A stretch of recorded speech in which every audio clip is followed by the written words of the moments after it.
मुंबईनंतर ठाण्यामध्ये महानगरपालिकेतही वाहन खरेदीवरून उधळपट्टी केल्याचं समोर आलंय। ठाणे महानगरपालिकेच्या तिजोरीतील खडखडाटामुळे मोठ्या प्रकल्पांच्या निधीसाठी सुमारे 400 कोटी रुपयांचे कर्ज रोखे उभारण्याचा निर्णय पालिका प्रशासनाने घेतला असतानाच दुसरीकडे महापौरांसह प्रमुख पदाधिकाऱ्यांसाठी लाखो रुपयांच्या नव्या कोऱ्या 4 वाहनांची खरेदी करण्यात आल्याचा प्रकार पुढे आलाय। काही वर्षांपूर्वीच पदाधिकाऱ्यांसाठी वाहने खरेदी केलेली असतानाच आता पुन्हा नवी वाहनं खरेदी केल्यामुळे या उधळपट्टीवरून टीका होऊ लागली आहे आणि त्यासाठी तब्बल 80 लाखांचा खर्च करण्यात आलाय आणि त्यामुळे आधीच महागड्या गाड्या घेऊन फिरणाऱ्या या राजकीय नेत्यांना ठाणेकरांच्या विकासाचा निधी वापरून गाड्या कशासाठी खरेदी केल्या जात आहेत असा प्रश्न विचारला जातोय।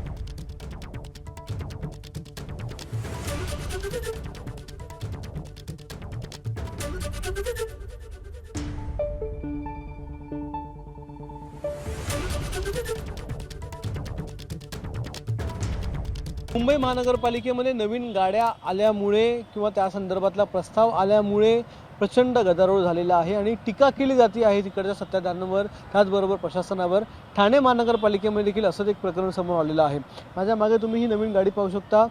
अशा प्रकारे आणखीन 3 गाड्या या ठाणे महानगरपालिकेने जवळपास विकत घेतलेल्या आहेत आणि या गाड्या ज्या आहेत त्या महिंद्रा या कंपनीच्या आहेत।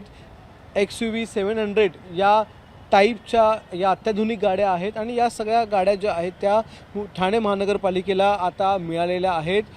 या गाड्या 4 लोकांसाठी घेण्यात आलेल्या आहेत। जसं तुम्ही पाहताय समोर विरोधी पक्षनेत्याची पाटी लावलेली आहे।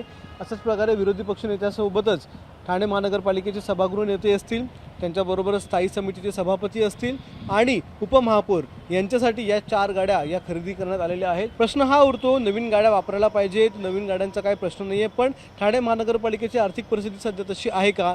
ठाणे महानगरपालिकेकडे तेवढे पैसे आहेत का? जे कंत्राटदार आहेत ठाणे महानगरपालिकेचे, ज्यांनी नालेसफाईची कामं केली किंवा इतर कामं केली, त्यांना देखील देण्यासाठी ठाणे महानगरपालिकेकडे पैसे नव्हते। जे ठाणे महानगरपालिकेचे कर्मचारी आहेत त्यांना पगार देण्यासाठी ठाणे महानगरपालिकेच्या तिजोरीमध्ये खडखडाट होता।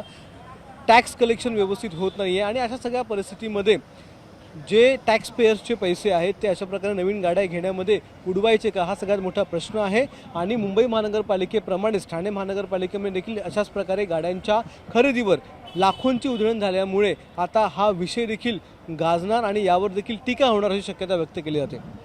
कॅमेरामन विनयसह अक्षय भाटकर, एबीपी माझा, ठाणे। एबीपी माझा, उघडा डोळे बघा नीट।